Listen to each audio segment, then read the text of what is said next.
Coming up on AC Media. Bana basajja baffe betufumbirwa. They love entertainment in everything, right? Tayagala nnyo bya mubowa. Ayagala obeere ng'oba. He wants you to like be multi-purpose. Akamero manyo kafumba. Emirimu manyo kukikola.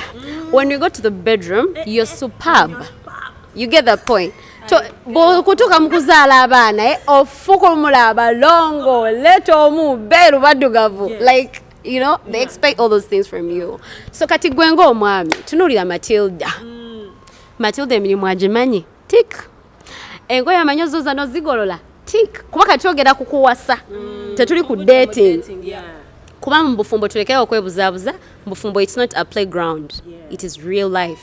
It is where you have to show buli kayisa ke bakuyisaka empisa eno gisonna ze bakulaga mu butobo ng'oli mwana muwala. This is a point where you show it. AC Media, we inspire. Aba YPA abakugu mu kukola amagoba nga bayita mu kulunda embuzi bazze okukuwonya obwavu.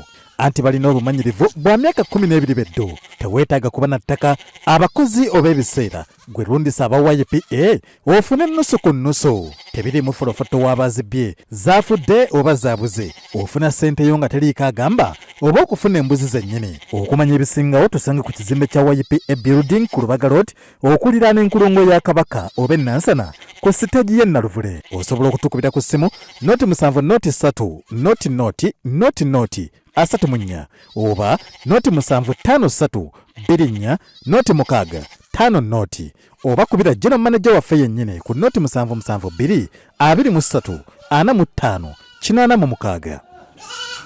Bintu ky'omuntu byalina okutunulira atanaba kwengeginga mu relationship. Ogenda kubeera n'omusajja ono, ogenda kubeera n'omukyalo ono, naye bintu kyebyo byolina okutunulira. Ne kati Douglas gwe yatandise. Nze natandise kati nze kantandike namumpe ku budde.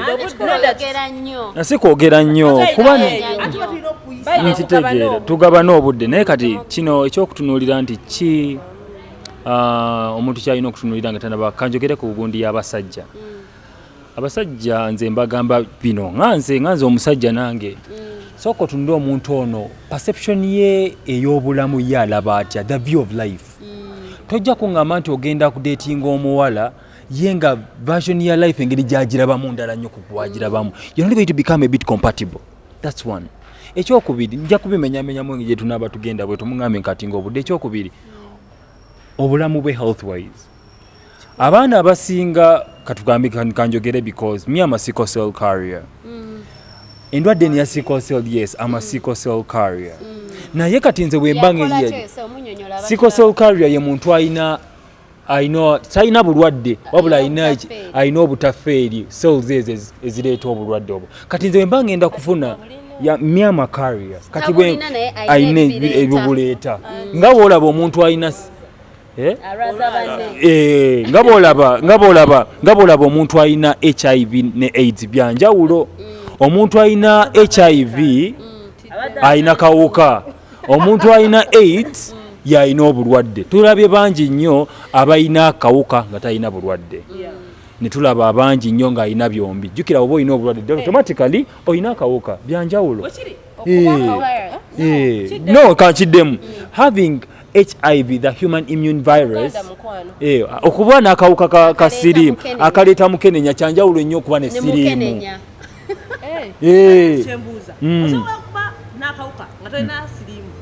Osobola okuba n'akawuka nga toyina bulwadde siriimu. No kakinyonyole bwenti. No njagala muntegeere bulungi. No, listen very carefully. You can have a jam. No siba kwata nsobi. You can have a jam without having a disease. No, yes. Kyegeza kutegeeza kyekiriwa oyina HIV naye toyina AIDS. Byanjawulo. Yes. Tukiza tukanyonyole kakantu toyanza sebo. Kiriwo nga toyina AIDS. Yes. Bino ebintu abasinga tebabimanyi. Nze kakinyonyole mu ngeri gye mmanyi obulungi. Engeri gye mmanyi obulungi nti HIV itself, it's a virus. Nti ekubeeramu mu mubiri. anti munange tukunyonyolanga twagalagezako kukitereeza baleme tukwata nsobi kubanga omuntu asoova eri n'akafuna ng'alowooza nti no it is okay. It is not okay but it's very dangerous okubeera n'ako akawuka nti AIDS ye result y'ako akawuka obba nga kareactinze nga kareactinze kakuleetedde TB kati that process of you being ill like ng'oli ill that's AIDS the illness oba obulwadde nga olwadde oli ku ndiri that is AIDS naye ng'omuntu abeerawo ne HIV n'atambula aba bali ku ddagala era kyova olaba nti akakawuka kali very dangerous nti oba tokamirira ddagala kakutwala straight to AIDS. You get ati gogenze n'ogamba nti okubeera n'ako akawuka ogambe nti okubeera n'ako akawuka tekakitegeeza nti nno liki obeera toli mulwadde ng'oli ku ddagala abantu bambi tebagenda kubula by the way olaba bino ebintu olaba ekigambo kyogera kiyingira obwongo bw'omuntu ne kisitiikingamu nga n'afuneyo nga takisobola kikyusa kyengezaako tegeeza mu kino kyekiriwa okubeera n'akawuka n'okubeera n'obulwadde byanjawulo right katudde wali health wise you need to look up to that nayo condition y'amaanyi because right now in the sickle cell carrier ebikintu kye nina okutunulira nga nfunye partner wange so ketwekebeze that particular condition that I really have okitegeera bwe manya nti naye carrier linda nedda tonaba bategera ku sickle cell kiri bwe kite sickle cell is not a disease it's a condition yeah nga olaba diabetes you understand kyengezako tegeeza kyekino nti bwenfuna girlfriend wange oba bwenfuna omukazi wange ngenda okuwasanga naye carrier possibilities z'amaanyi tugenda kuzaala sikla omwana wange okumubonyaabonya aleme na kutuuka myaka 18 I can't buy that oba okitegeera ninafuna atalina okitegeera nga ffena tetuli ba carrier okulema okutulugunya omwana anajja mu maaso abantu abasinga ebyo tetubiraba olw'okuba we are love blinded for starters ekyokubiri the person's background it's really very very very vital wuliriza wotulaba bakojjaabe simanze senga wange oyo omulaba yakafuma malya mukaaga naye gwe omusajja dating omuwala weesikemu okitegeera it's okay ojakkiriziganya n'ebyonooleeta oba okitegeera otune background y'omwana omuwala oyo econtributinga nayo edda in African society bawasanga family bakola ki omwana oyo mukozi abeewabe makagaani kyovula tugine mu toxic relationships betusanze mu mabaala betusanze ku kkubo olw'okuba tetumanyiwa gye baava okitegeera natika kizibu it's possible yes nkitegeera but then the values also matter a lot natugira tuli mu society eyakyuka naye edda bawasanga family omwana family yani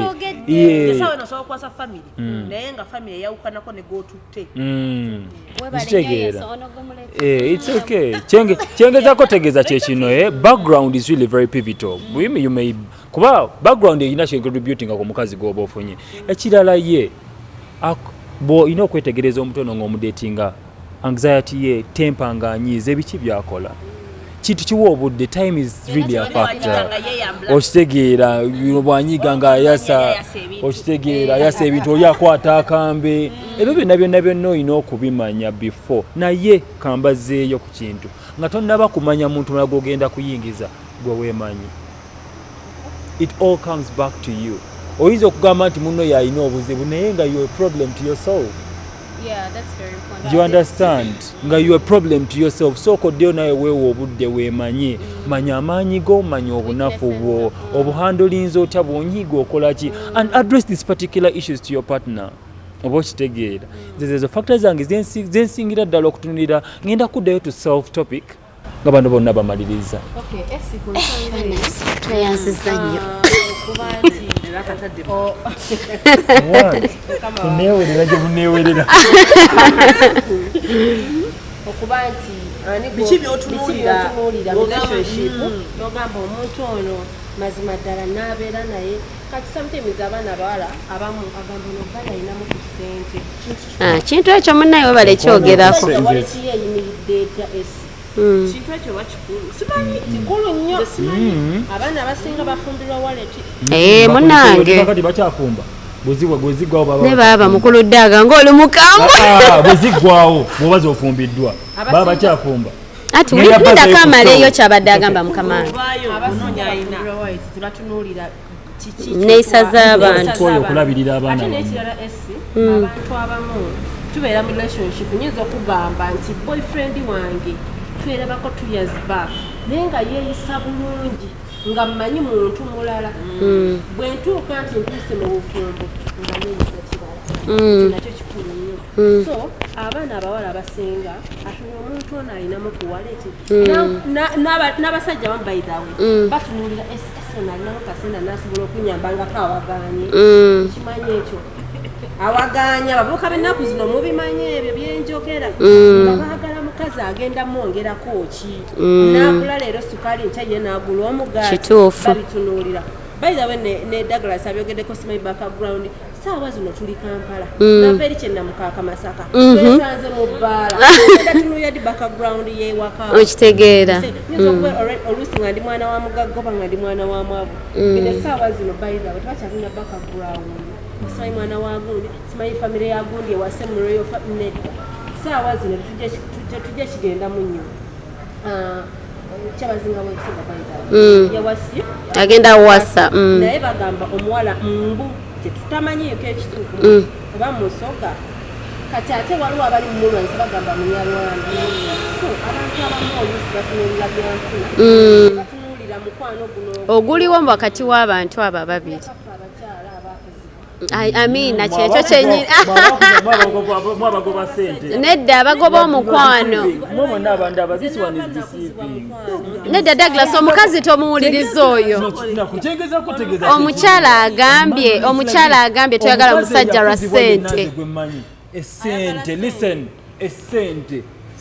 anti kati ono kyabadde ayogera obadde towuliriza kyegezako tegeza kyekiriwa zikulemera mu luzoga kyegezako tegeza kyekiriwa kino kanava oyogedde ku kintu kya waleti agambye tunula ku waleti togenda lwa waleti kyabadde agamba sebo kimbadde njagala gwoŋŋambe sikwogera bwe kyenjagala kyekino njagala kino ngagamba abantu abo amaaso bagajje ku ssente ati kyagambye Douglas kyagambye gwe atakifunye oba tubuze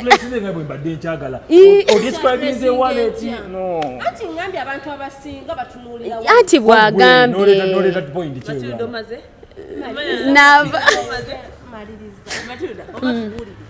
nze kati nga nze Matilda bambi abandaba ekintu kyensingira ddala okuutira abantu ngo ebintu by'oba olina okutunuulira nga ogenda okukonkludinga nti weetaaga waliwo okudeetinga wabula n'okuwasa byebintu byanjawulo okudeetinga osobola okwedeetingira omuntu yenna right g'oyagala oluusi alinamu akasente ayagala omuntu ansanyusaamu ankolera ku byebbeeyi and all that naye we tugenda into marriage.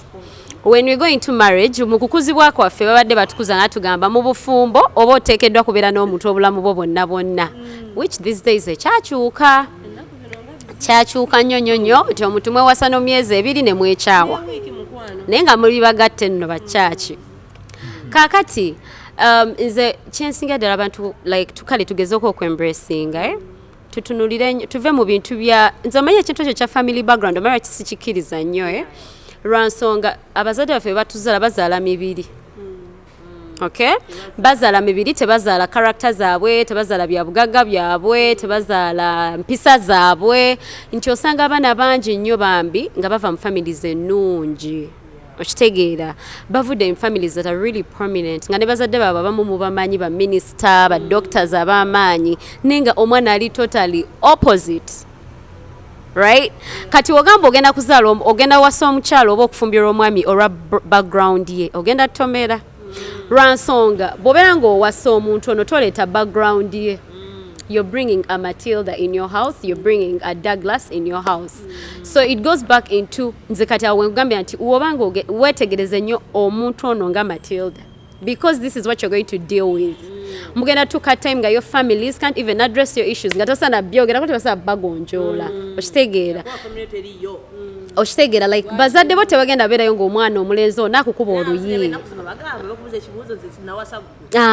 okitegeera sawasa famire yo kati oddayo noweetegereza omuntu ono gogenda okuwasa ali atya what is their personality n'ekirala abasajja baffe betufumbirwa ennaku zino banjawulo okitegeera they are about are you bagala nnyo basanyusa okitegeera that is why bakugamba marriage is boring like not muwaleti nti bana abasajja baffe betufumbirwa they love entertainment in everything right tayagala nnyo byamubowa ayagala obeere ng'oba he wants you to like be multi-purpose akamera omanyi okafumba emirimu omanyi okukikola when you go to the bedroom you're superb you get that point kutuuka mu kuzaala abaana ofuka omulaba longo leeta omubeeru baddugavu like you know they expect all those things from you so kati gwe ng'omwami tunuulira matilda emirimu agimanyi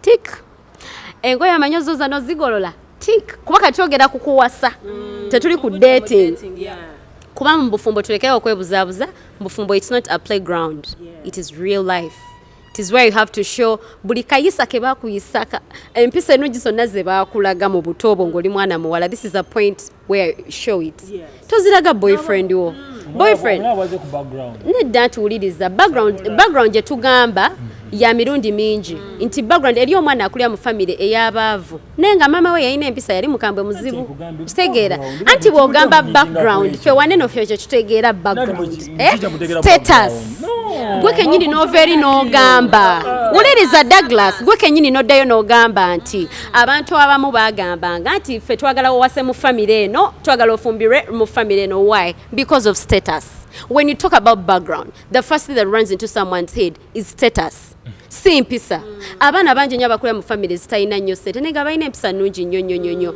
era n'abakulira mu famire ez'essente nga balina empisa ennungi ennyo okitegeera so I'm talking about manners I'm talking about manners okitegeera omwana ono aba alina omukyalo ono gw'ofunye alina empisa gwe z'oyagala eri abasajja abagala obafukaamirira Matilda n'anfukaamirira okitegeera because I don't want to come in your house then tukolidinge zajagala omukazi anfukaamirira nga sifukaamirira like sikimanyi sikyagala nja kugamba I don't want to kneel down for you okitegeera tugenda kwetuga wandeeta kati ogambye nti omuntu oyo n'omwetegereza personality ye empisa ze ziri zitya is she amazing ebiri abasajja bagala abakazi abali crazy ladies that are loud nga omukazi ali very quiet amubawa nnyo nga newoba ng'olina birungi ki nga oli quiet you are turn off okitegeera asirika then another thing that I really want people to focus on when they're dating and proceeding into marriage with people they should really focus on the red flags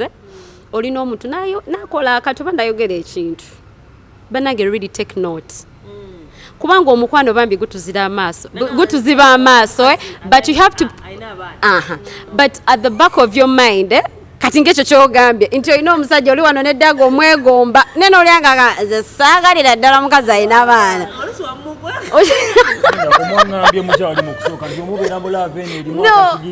nedda kyetugamba nti omuntu oba olina okunotinga really those red flags listen anti uli okitege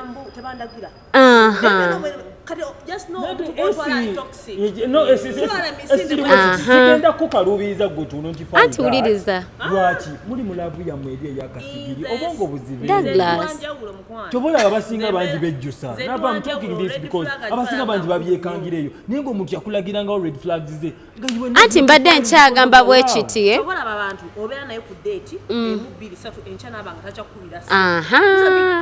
anotinga red flags nedda anti kati kyetugamba that is why this show that's why Douglas we are talking about this topic that aba batono bawere bamanye red flags are very important we should really take note and take much attention on the things that the people are trying to date are saying, things they prioritize, where their values lie. I don't mind, I'll give an example. Bambi, bechinyiza mnasonywa.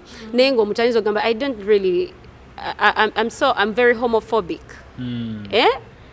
Homophobic, like abantu abatayagala abantu ba practicing ebisiyaga. Abakolagana n'okweyagala nga muli mu kitonde kyekimu. Kati oyo omuntu n'omufuna nga agamba, oh my God, I really don't mind gay people.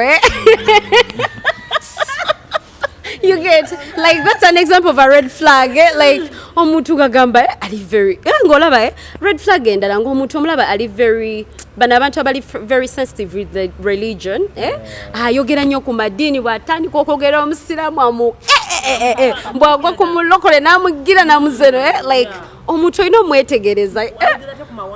Ayogera atya ku mawanga. Nedda mukwano guyina ekkomo, because omanyi kye bagamba, love is blind but marriage is an eye opener.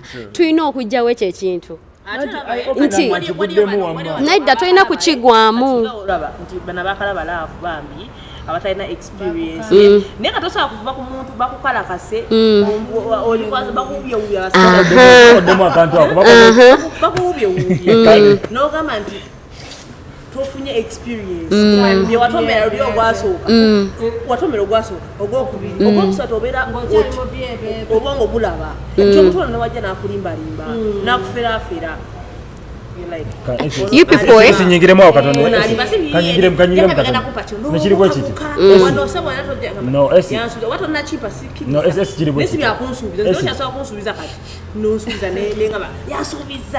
kiti ekyo kibeera kiddayo kubeera nga bagala bakwata nga babebi nti omusajja okumanya nga ayagala mukwata nga bebi nti no yali king alirida agala dominate nga jawo amateeka bla bla bla bla. When you enter in the bedroom, he doesn't expect you to tell him, no, I don't. But then I explain. And listen, ayagala byako ayagalera omuyoyote nga maze n'okuvuma okitegeere omuyoyote bulungi. It goes back to being a child nti omwana amala okunyiza ate n'akusuubira ojja omugambe oh my son, I love you so much, you get that's nga maze okuyisaamu eggaali. So that's why I came to conclude that men are like babies. Okitegeera, they are like babies. Abaana abafa abo bato abakulu abalina amaanyi bagamba baluma n'amabeere ennaku zino. I don't know even how to treat it. Ebyamabeere gwabimanyi ebyamabeere gwabimanyi naye nga abo abaami bafa abo. Omukyala bambi oba toli ready kola bintu ebyo bambi do waste a man's time kubanga ekintu ekimu abasajja kye balina bambi nkibabuulire ze kyenjize nga nze Matilda, in my opinion ayina ekisingayo nawe ekikyosa okireeta. Bano abaami obalaba tebaagala like no sigamba ba uncle bali batya oba they baagala nnyo abasajja sizibu okuba tekinaba kuganda. I'm trying to get a polite word to use. We shall come back afterwards. Bagala nnyo ku oh my God, the word Wamanze, you know, in a nutshell, or let me try to recapitulate this for you people. The thing is, omuwala naye ayagala okudating anyway. So you know to know his provision and projection. Abakazi ffe badonya mu basajja. Osobola okusanga omusajja ng'asula ku seminti naye n'osanga omukazi ng'amwagadde ye ng'amulabamu vision ensi yonna gy'etalaba. You understand? Ku seminti, yes. And they have made it. They have made it in life. Yeah, they have made it in life. Wama gwe muwala gwe andaba eyo. Boyfriend wo oba bawo ne waba talina. It's okay. Wama si bonna nti bajja bakolerera. A minute. No, ne bwaba talina kyalina naye nga vision. Kyekino omusajja omu kye yaŋŋamba. Lindako. Amalindako. Mpulirize musoke musiike malirize. Kamalirize. No, atasobola. Wama kiri bwe kiti. Waliwo omusajja omu yaŋŋamba yali talina kyalina ng'akwana omuwala n'amubuuza oyina ki n'amugamba nina ebirooto oba okitegeera naye kituufu ng'amazima gali nti ebirooto bye yali ayina kuba essaati yayineemu empale yayineemu n'engatto yayineemu si firimu. We have seen people actually beginning okitegeera ngenda kumaliriza naye wama kyengezaako okukubiriza people are really beginning. Look up to this particular points. One, yourself. It begins with you. know yourself very well, discover yourself, discover your potential. Another thing, the health status. Mujikebere bambi muleme kubonyabonya baana. People having people abaina careers bambi begayiridde please. Ekyokusatu by the background. People here arguing with me. The background doesn't really matter, but my dear, I repeat this, the background matters a lot. Ekyokuna projection ne provision. Kasita omuntu omulaba mu projection ne provision bambi. Ayinza okuba talina nnyo naye nga zaakoze ogumu ekitundu akuwako 5 ne mukozesaako ezo nakweta n'otereka naye nasigazaamu 5 kimala. Okwagala omuntu tekyetaagisa ssente nnyingi. As long as you can really provide. Oba okitegeera. Maliriza. Omusajja yenna waali abeerawo n'omukyala olw'ensonga yamugyamu essaawa ezo naye wamala okulinya ku madaala ng'alaba abajja waggulu bintu bino mubigyemu Katonda ebintu bino mubigyemu kambabuulire kino ebintu bino mubigyemu Katonda saagala oyingire mu marriage ya muntu oba saagala oyingire dating circle oba dating pool gwe ngolowooza omuntu bw'anaakulaakulana agenda kukulekawo okukkiriza kuno kuli bwe kuti kyokkiriza kyekiba ate omukazi olina obuyinza naawe omusajja olina obuyinza okusabira omwagalwawo obutakyuka naye omuloopa wa Katonda kuba yalina obuyinza ku ye gwe tomuyinaako obuyinza. I'm telling you this. No, the only remedy we have in this magundi SCA Katonda yasobola otukuuma yoka bw'aba ali bize kwa wammwe n'owamma mu relationships z'abalala God, I repeat this, let God be the fulcrum of each and everything.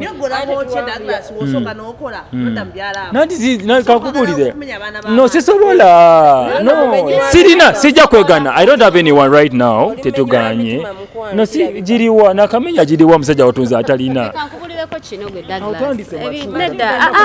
Tumaliriza banange olaba eno topic eno topic embarrajo mera change itya I really fear talking about this thing because erina ebintu bingi nnyo ebigyetoolodde ne bigifuula very complicated.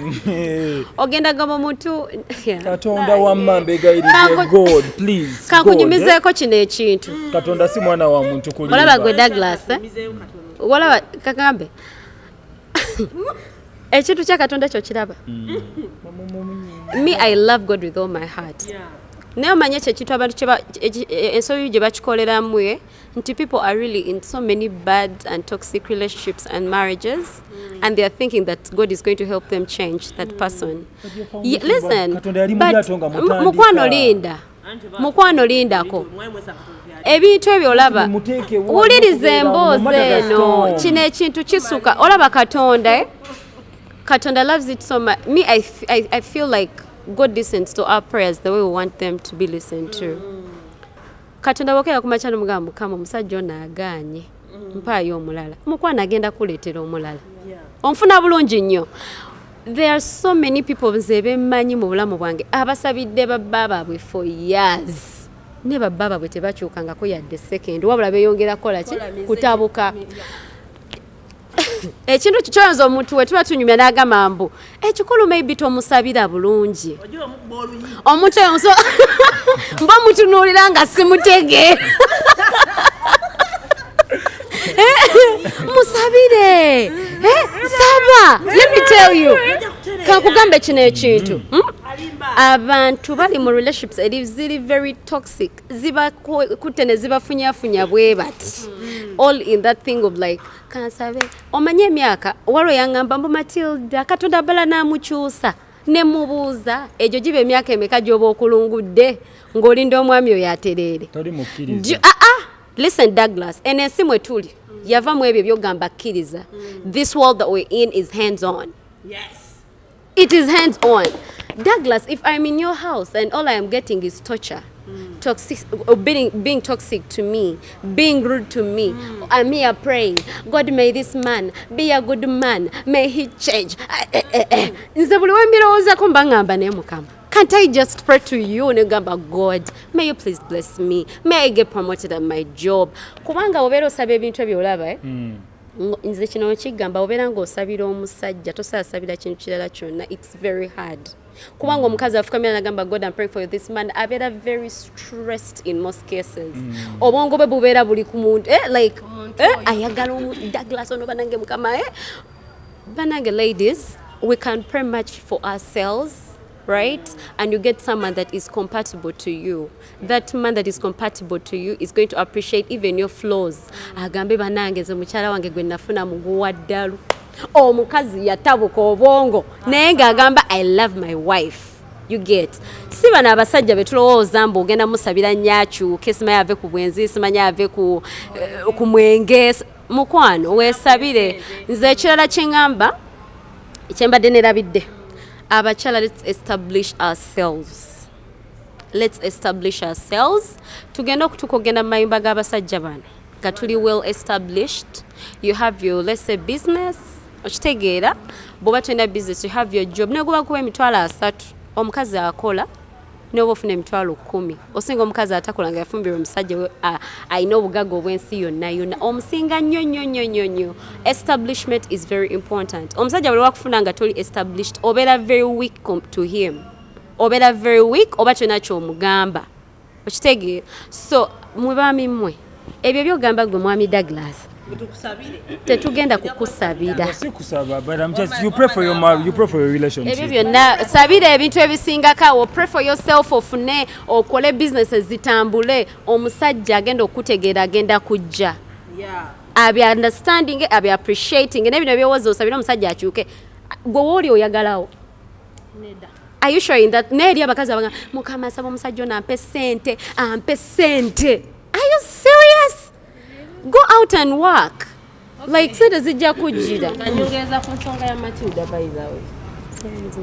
Munsi muno era buli muntu andaba oba buli mukyala oba buli musajja anoonya omuntu oyo gwe yandibadde naye gwe yanditegedde omusajja oba omukyala. So bwe tutunuulira bino ebintu like ebiri mayina simanyi sente simanyi biki byonna tebikola.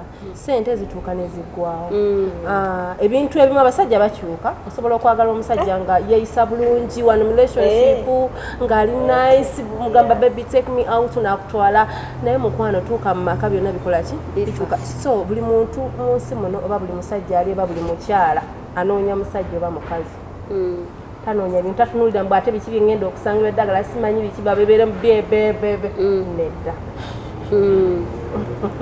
Esimalirize lumo nina keneerabi tekaliyo. So mikwano gyaffe abatulaba tubadde wano okusetulate olunaku olwaleero abaagala ogendako mu bisulo oba tugamba waliwo ebisulo wano eno waliwo ebisulo wano okusetulate okuleeta omwagalwawo ejja twebake bibambi ntasire kamalirize bannaye bakyala tubebaza ababadde ku show yaffe era nga nava zibiti gyeri kubanga ekolako gwe omukyala olina emikolo olina kuyingira kwanjula birthday baby shower mukwano tunoonyeko noonya kunava zibiti tugenda kukolako bulungi ng'omukyala ono wa esiba naye ojjadde kukyalirako ngenda kujja essaawa yonna ne Matilda buterevu nnyo n'omwami omufumbo ntanoonya kutereza ebigambo ononsuula akatale banaye musubscribingeko ku channel zaffe Life Experience Uganda, SC Media, Brown Skin Events muginoonyeko ne Media Now banaye musubscribinge ku show yaffe n'enyuma ebyo tuleeta ebirungi bingi negamba bugambi beerako amanya n'eddoboozi sigadde nze Ashanava bannange era nga sinaba kwerabira ku topic eno twogedde nnyo ku saidi y'abakyala tudifendize nnyo abakyala naye abaami bano bannange you people I can assure you abasajja tebatera bawuliriza but they are men that are really in very toxic marriages and they have very toxic women abakyala abo nga bali very bad ng'omusajja ne bwagezaako okugumiikiriza tasobola ate era bwe weetegereza ennyo abasajja bambi olumu ababa n'empisa embi baba balina abaazibaleetera teziva buvi mu bbanga wabayo abakyala be baba bafuna beebi abataali balungi ne baboonoona kati bambi n'abakyala muyise bulungi abaami abo bwe biba kiganye ngola batali mukwisa bulungi bambi muviire kuba mwonoonera abo abawala bambi abali ewabwera batanaba bafuna omwana omutaveri nga bambi abadde tayagalangako naku muntu agwe ku bbawo gwe wayisa obubi nga wamuteekamu empisa embi because some men don't share so they die in that trauma kuba talina gwasaba binyumiza so bannange abaami baneno tetuwoogerako naye nga bambi even men are not doing well in that department oba mukiwulira bakyala yes there are so many bambi kati abaami baffe abo abalungi mubakwate bulungi kuba bye bakolerera eggwanga lino so kati tumaliriza tubadde mu kitebe kya mukwano guys please subscribe to our channels Media Now UG, you can just go and subscribe. Ku TikTok, I'm Douglas Kesegawa. Twitter, by the way, my Twitter handle, I'm Douglas Kesegawa. You will see all the content there, but you can subscribe. You can subscribe on my YouTube channel. That is Media Now UG. It's Media Now UG. It has a red logo. You can just subscribe. And my TikTok handle is Douglas Kesegawa. My Twitter handle as well is Douglas Kesegawa. For more, so life experience, please guys subscribe Media Uganda. Matilda akwagala kusanga wa TikTok.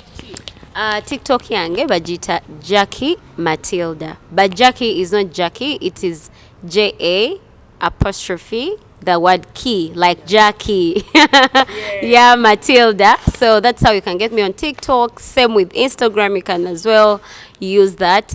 I'm not so much of a Twitter person. I'm here to open my YouTube channel. You'll all be getting all this beautiful content. I want to give shout outs to SC Media. I want to give shout outs to Nava Beauty. I want to give shout outs to Now Media, my boy. Douglas, that argues a lot and we almost fight. I want to give shout outs to Brown Skin Events and DJ. I don't know why I have a great passion for DJing, but I love it because I'm a lover of music. And so, you guys, yeah, anytime I'm coming, I'm going to be the next big DJ around Kampala. So anytime now, you guys please come and support us and show us love because this is Uganda's next biggest media connection altogether. Yeah.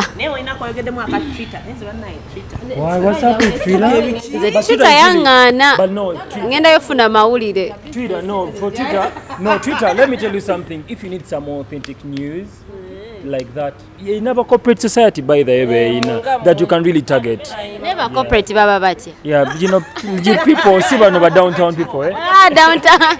But me no aba downtown be basingo kola sente mu Uganda mo na ba corporate bena sente ze batuwa. Audiences, eh? Then please subscribe, bana you subscribing. Some videos afu tubavuzako. Omugabe Anna Mubiru, a minute. Anna Mubiru. Thank you so much. A minute. Anne Namubiru banaye webale. Omugabe, thank you so much. Anne. Yangu muka box. Then I'm brown skin because the brown skin ya mera ku camera. Omwami oyo mwe brown soko je brown skin soko jwa. Yango no kuza ku bantu wano ngutuwa. Abantu babagala. Abantu bagala okumanya ali behind cameras. Ali mu t-shirt ya kasibye. Yeah. Kasibye. Ye yachikidero kasibye. So omukoka siri. Abalabi ba SC Media, Brown Skin Events, Media Now, that's Douglas, Life Experience Uganda. Yenze producer was issues with banengo yogeza gonje. By the way, he's a married guy. He's a married guy. Tomukubira kalango, ayagala bakazi basatu obadde ki. Babuleke. It's okay. Yeah. Otherwise, babuzako. Keep on subscribing. Yeah. Ba married men bobe baba batia. Famila ngobuza kuba tulaba. Australia. Thank you so much. We meet next time. We love you all. Bye-bye.